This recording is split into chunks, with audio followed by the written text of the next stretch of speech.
On va s'offrir maintenant une parenthèse de rêve, car nous allons nager avec des raimentas, avec des requins-baleines dans l'océan Indien, aux Maldives. Alors, vu de France, ce pays est fascinant, mais il est aussi le plus bas du monde et donc menacé de disparaître à cause de la montée des eaux et du réchauffement climatique. On enfile la combi avec Ludovic Romanin et Julien Bervilliers qui ont eu beaucoup de chance.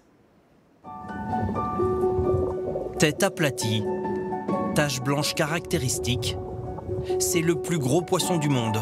Le requin-baleine est inoffensif.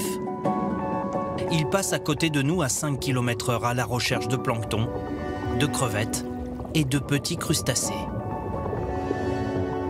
Il nous frôle, nous emmène avec lui vers le large. 5 tonnes de grâce, discret et silencieux. Alice vit ici et en voit rarement d'aussi près. De retour à la surface, elle est encore dans sa bulle. Il était énorme, 7 à 8 mètres de long. Et il y en avait même 2. Et maintenant, on se sent comment? Je n'ai pas de mots. Quand je suis remontée à la surface, je me suis dit « Waouh !» C'est gravé dans mon cœur. Ça reste une expérience incroyable. Chaque plongée est une expérience, comme ce matin avec ces raimentas. Elles viennent sur ce haut fond pour se faire nettoyer la bouche par ces petits poissons. Un rendez-vous que ne manquerait pas Jean-Christophe Ballet, photographe amateur. Il vient aux Maldives depuis 20 ans pour vivre ces instants de poésie. Des mantas qui ne sont pas farouches, qui reviennent, qui tournent autour de vous, c'est des conditions quasiment idéales. Oui. La photo est presque parfaite. La photo est parfaite, on va dire. Presque. Presque parfaite, car derrière ce cadre idyllique se cache une autre réalité, une biodiversité en danger. L'acidification des océans provoquée par les émissions de gaz à effet de serre fragilise ce milieu marin. Les Maldives abritent 3% des récifs coralliens du monde.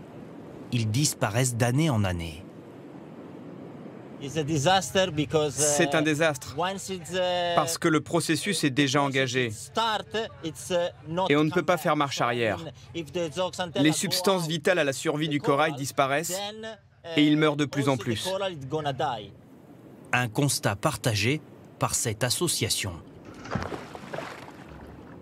Depuis 24 ans, il lutte contre le blanchiment progressif du corail aux Maldives. Cette nurserie permet de le faire grandir sur des structures artificielles pour le réimplanter autour d'une dizaine d'îles menacées. Plus de 10 000 structures ont été installées à ce jour, mais ce n'est pas encore suffisant.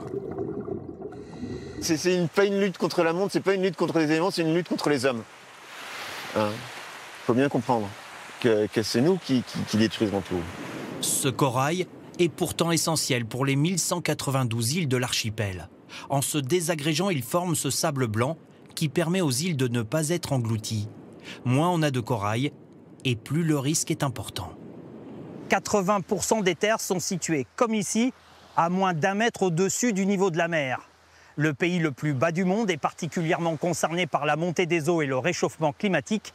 Et si rien ne change, les Maldives pourraient totalement disparaître de la carte en 2050.